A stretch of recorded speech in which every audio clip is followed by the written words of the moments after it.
Here we go. Here we go. Here we go. Here we go.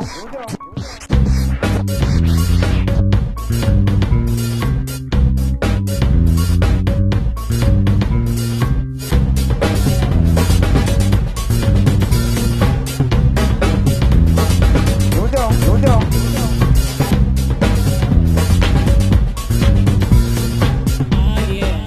Hello, welcome to this edition of Santa Cruz Bass. Now, today we got a nice, bright, sunny day. Like 2 weeks of rain has finally passed us, and I'm getting ready to go on a swollen lake tour. Today I'm going to be going to Chesbro. I already went to Coyote when it was full. Not expecting the fishing to be really, bang, bang, bang. It's probably going to be very bad. I've just never seen these lakes full. The way these dams are, they're not going to keep them full. They're just going to keep letting them out, especially because we're only in the middle of our rainy season, so they're probably going to want to drain them. But right now they're all full. Some of them are still over 100%. Some of them are close, but no matter what one I go to, I've never seen it full or anywhere near full. So it should be fun. I'm going to go check it out. Maybe I can check out some of the new flooded areas and, well, see what happens. Hope you enjoy it.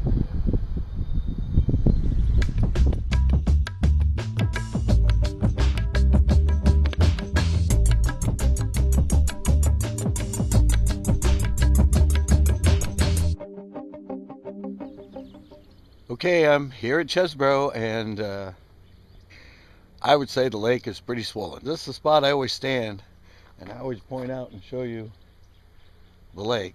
Well, I could actually cast from here and fish if I wanted now. That watercolor, it's not looking good. That's about as brownish orange as you can get. Cold, dirty water. Doesn't mean you can't catch a fish in it, but it's going to be tough. Got everything ready to go. Filmed some drone footage, and this is something that's really funny. Last time I was here and I shot that footage of me leaving my car, I put that brick there in that tree, and through all the storms, everything else, it's still there.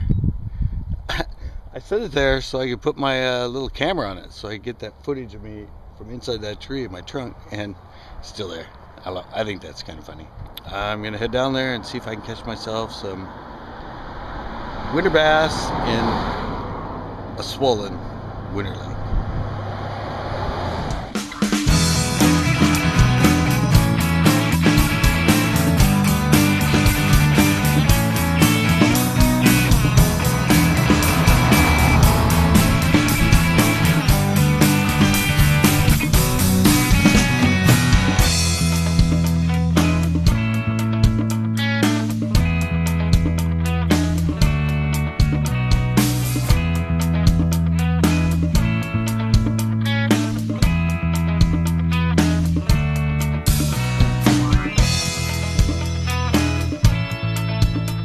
Okay, starting a long walk. Got some wind coming up, but luckily the wind is from where I want to fish to my back, so this should be an alright deal.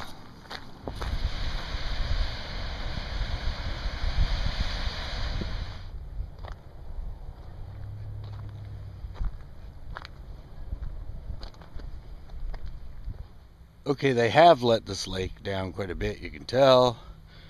It looks like it was all the way up right to the spillway. You know why they have the buoys here, because now this big tree and everything is stuck right up here against it.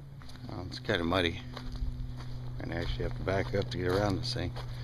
Don't know, like I said, at Coyote, rising water's good. When it rises and then suddenly quickly drops, it's usually not good, but at least right here it's very steep, so maybe I have a chance. Just saw a carp jump. Second carp I've seen jump. That means there's at least activity. It's not freezing cold. I've worked over there from where I started by the dam. I'm all the way around here. Fished as far in as I can go to this little cove here. I've just been working the skirted bobblehead with the swim flip craw. crawdad color with a black and red swim craw, and nothing yet. I might head up to the upper end of the lake where the water comes in. Never been up there.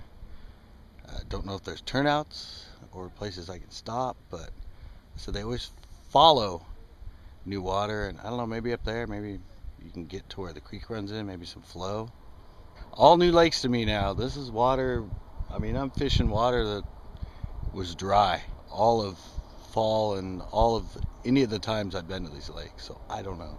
I'm going to keep exploring and see if I can get myself a bass in this swollen, full reservoir. Well, I found the end of the lake. Looks like right over there. I don't know if you can see it with the sun. Maybe I'll move over here. Try to get the sun in some shade. Right over there. Looks like the inlet. I don't know, kind of steep here. I don't know if I can get down. But on the way here, found like 4 or 5 cars and turnouts, so I'm probably gonna head back that way a little bit. I mean, it's not much cleaner down here, but it is the newest water, so I don't know, I might go down there. Like I said, I think there's some people fishing. Talk to them. Definitely have to find a new place to park, but like I said, I found it. It's right there. That looks like the creek that flows in. Doesn't look like it's flowing much at the moment. It's a place I've never been. It's kind of a lot longer than I thought it'd be. I think I'm gonna head back that way and try to find a spot I can get down and fish. Saw some cool points and some other things down that way. The spot I found to come down is obviously a dumping ground. Up there, a rug. There's a palm tree there. And look, the kitchen sink. I found the kitchen sink. There's a kitchen sink right there. Plus there's, I don't know, a fence post. There's a tire over there. There's some other stuff down there.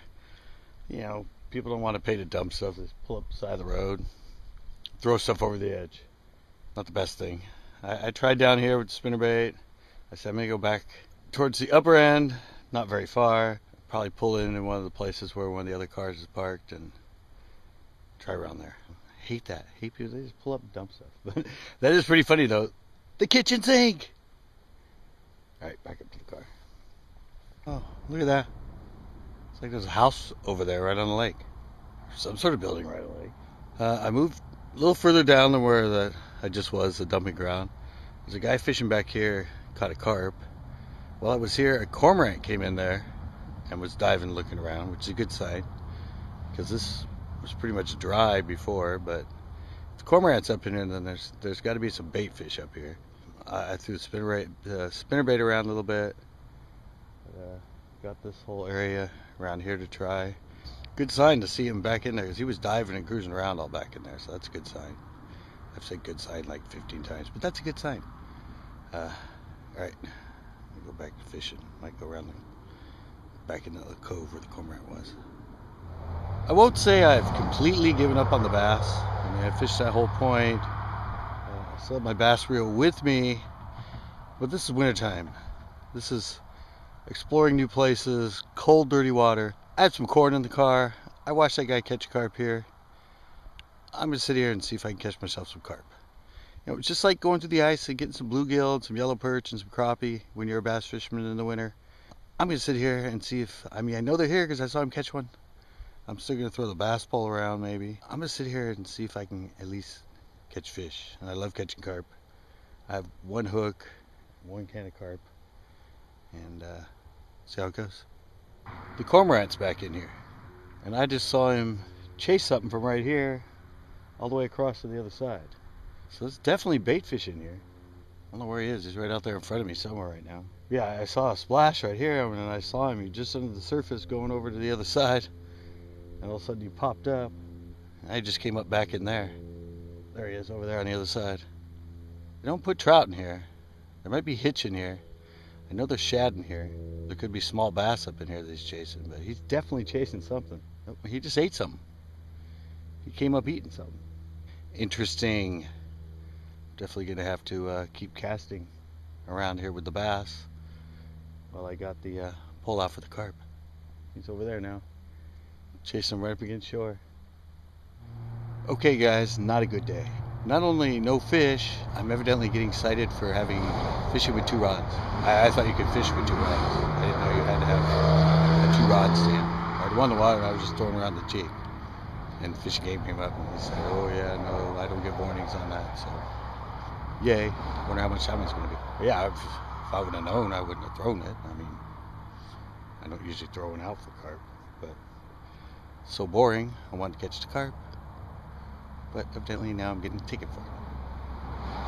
So maybe no fish and, well, obviously it's going to be a ticket and probably no fish. Second episode of Swollen Lakes tour. It's not doing too well. Hopefully I have 2 more lakes on the tour. I do better. At least now I know not to throw 2 rods. Well, there's the ticket. Who knows how much this one's going to cost. A couple years ago I got one because I forgot to get my license. I forgot to get my license or I didn't have it on me. And the guy wrote me a ticket. It was $485. I don't know, he said it's just an infraction. But I don't know, I'm sure this thing's going to be quite a bit of money. I'm going to have to look it up online and see what some people have paid. But I'll definitely tell you when I do get the ticket in the mail how much it costs. All right, you know what? I think with that's going to do it for this edition of Santa Cruz Bass. It's because I decided to throw one out for carp, and then I wasn't even fishing out for a while. I picked it up and was just throwing it around when he came up. I said, I didn't know. I thought you could fish with 2 rods, and I thought that was the amount. I didn't know you had to get a second rod validation sticker for it or whatever. Not a good start to the Swollen Lake tour. Hope you enjoyed this one, because I didn't. Until next time. Heck yeah.